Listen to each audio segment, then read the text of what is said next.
On the 11th of November, Poland celebrate National Independence Day. I'm a pretty big fan of Polish cinema. I think that at this current point in time, they are my third favorite cinema behind South Korea and America. And I made this list in order to celebrate Polish cinema. And I'm releasing the video 2 days before the 11th because the 11th is on Thursday and Thursday is special event day. I hope you'll forgive me. By the by, I'm the movie guy and let's start this list. Number 5, Escape from the Liberty Cinema, available on Netflix. We're starting off with a piece about time during communism. During the screening of a film at the Liberty Cinema, actors come alive on set and they start talking to the people in the audience, which angers the communists who are in charge, and they send a censor to the cinema. This film is a commentary on communism and how this regime actually affected the cinema industry, with directors not being allowed to convey their true message. And this is something that all countries who were under this dictatorship had to go through. It's part comedy, it's part drama, it features some fantastic acting, but beware,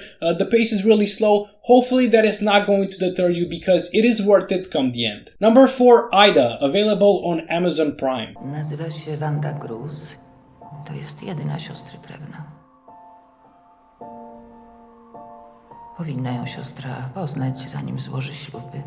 Written and directed by Academy Award winner Paweł Pawlikowski, this is one of the best Polish films out there. It's about a nun who discovers some family secrets dating all the way back to the German occupation. This film is not going to be for everyone. The pace is pretty slow, just like in the previous film. It's a little bit of an art film, and the focus of this film is not on the acting, but it's on the atmosphere. The concept of this story is going to amaze a lot of people. The story is very emotional, but actors aren't instructed to act in an emotional sense, which is pretty weird. It's a black and white film, but still, it's pretty gorgeous. This film won an Academy Award for Best Non-English Film, and I think you should definitely check it out. Number 3, Three Colors Trilogy, available on HBO Max. I know I'm cheating a little bit here because I'm picking 3 movies for 1 spot, but I didn't really want to waste 3 spots on just one trilogy. Plus, you don't really need to watch any of the films in order to understand the story. This is a co-production between France, Switzerland, and Poland. Every film is named after one color of the French flag, and they are all based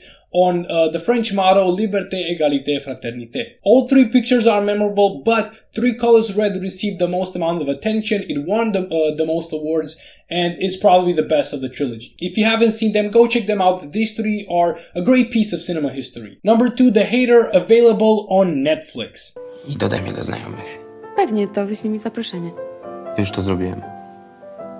7 lat temu. Now this one is a much more recent pick because I know not all of you guys like to watch films from the 80s or the 90s. It's about human nature, about how bad people are, and about Tomasz, who is trying to find meaning in this world. It's a film that tries to show the worst sides of humans, its ruthless cynicism and manipulative side. This is more of a character flick. The focus is on the protagonist and his development, but that is not to say that the plot of it is bad at all. It's a piece that draws inspiration from present day communication problems, and I think this is definitely a must watch. And number 1, Katin, available on Amazon Prime. This is the first Polish film that I had the pleasure of watching, and man, what an introduction it was. It's about the slaughter of Polish officers and civilians in 1940 in the forest of Katin by the Soviet forces. The thing that stood out the most about this film was its brutality. We are forced to witness a lot of executions. We get to see them up close and personal, and we just cannot look away from them. It also boasts a great historical story that tries to set the record straight